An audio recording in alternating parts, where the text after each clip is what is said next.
African institutions have had one failure: the failure to translate themselves into Pan-African institutions with a Pan-Africanist ideal and ethos. Let me explain. The problems of Africa cannot be solved through robust technicism only. There is a politics that must drive. And that is a politics, you can't say African solutions to African problems.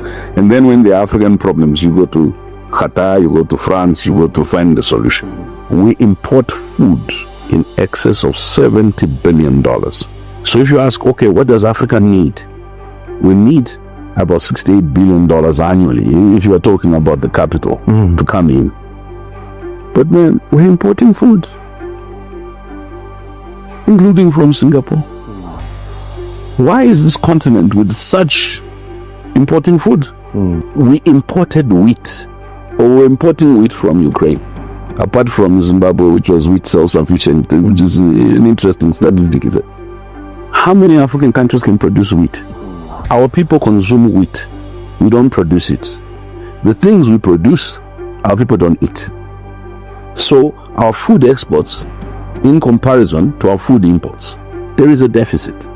But there's a disconnect you referred to. A disconnect between those that govern and the governed. A disconnect between the generation of old people and the young people. A disconnect between the different linguistic blocks on the continent. But now, a disconnect between the military class, the civilian class, and etc. Our young people are actually cheering soldiers as they come to take over power because they believe that the soldiers will address corruption. They'll be more visionary. Of course, if you've lived under military rule, you'll say this will end in tears. But why are they cheering it? Because they're saying, you promised us democracy. The only thing it created was opportunities for you to accumulate wealth as a small clique. You didn't create opportunities for the rest of society.